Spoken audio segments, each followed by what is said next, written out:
Alright, hi everybody, I'm James and we're here at the UFix Garage in DIP in Dubai, and I want to show you guys the race car project we're doing here.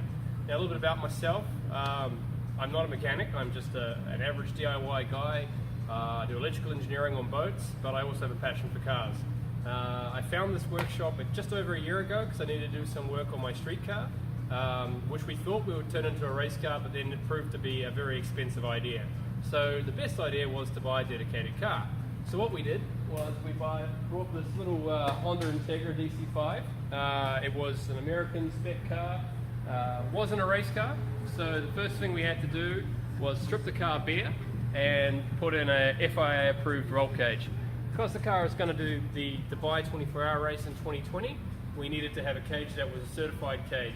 So this is the Rolls-Royce of cages, made by Saluki Motorsport here in Dubai as well. So we had the whole car sandblasted, roll cage fitted, air jacks fitted, fuel tank fitted, and then we had the whole car painted last week. So it's all been a bit of a rush job because we've got 10 days to go before our first race, which is the NGK Series race at the Yas Motorsport Complex, and then we have 6 more events at the Dubai Autodrome coming up as well. So the main thing for me, being a new to motorsport, is I need to get my credits. So I need to have 6 race starts to get my credits, and then I can actually enter into a 24-hour race. So that's what we're doing. It's been quite a cool little process, buying the parts, bringing the parts in, and figuring out the whole project. So we've got suspension upgrades, handling upgrades, we've done wheel bearings, and these are all things I've never done before.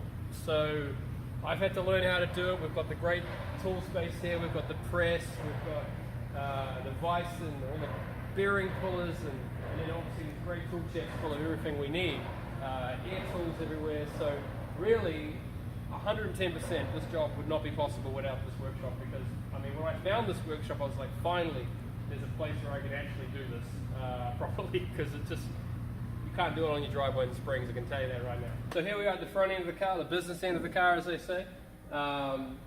We haven't done a lot of internal modification to the engine. We've just done a bit of a change to the water system just to make it easier to handle with the racing. Reinforced engine mounts, loose bolt, that's a bit of fun where that goes. Just a system through here, but the main thing that we're focused on with this was the gearbox. So the car originally just had a standard differential in it.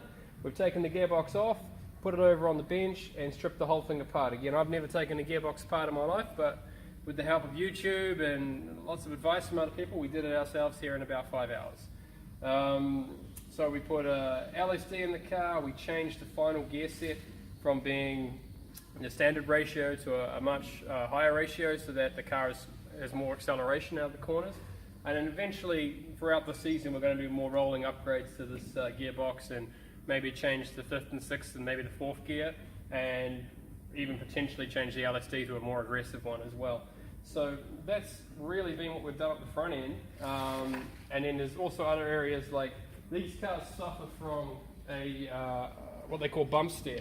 So what we've had to do, because the car is lowered, the pillow balls here would sit higher. So basically we've got these adjusters in here, and we've put another adjustment piece in the bottom here, and what it does is it flattens out the geometry of the suspension, so that when the car is cornering it doesn't kind of bow and give us a really uncertain steering feel.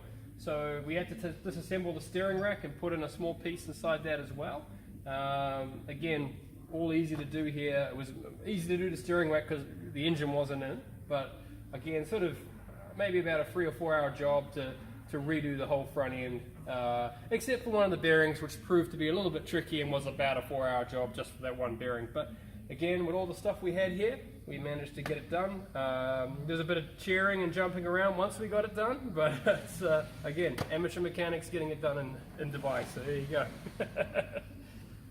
Alright, so here we go again. So in the back end here, we've just had to focus on the reinforcement, really, of the area. A lot of them are, the arms that are through here are relatively flimsy. Now, when we're going to be out pounding around a circuit, for 24 hours, or even just for 1 hour or 3 hours, Yeah, the suspension gets a lot of effort put through it. You're hitting those rumble strips at 120k an hour. So what we've done, like this is one of the uprights, and that's relatively flimsy, and we've beefed that up, and it's also given us rear camber adjustment. Because we'll be running slick tires, we want to be able to bring in a little bit more negative camber. So we've got full camber adjustment, quite a substantially more solid looking part. These parts here are very solid, aluminium, but more solid than the piece of steel that was in there. And in this brace section through here, just helps to brace up the rear subframe because of the sway bar and all the points. So it really ties everything in to the back end of the car and just makes the back end really strong. The front end's strong already, but these cars have always suffered from a little bit of a not so strong, as I'm trying to think of a good word for it, but the back end is not so good. So we've tidied that up, and then we've also made it purple to keep with the theme of the blue and the purple. And we've tidied up the back end with the mandatory toe strap, so hopefully we don't ever have to use it. If we have to use it, we've done something wrong, but you know, it's there, it's part of the rules. And you know, the rules are extensive, and we've managed to follow them all and get the car ready to go.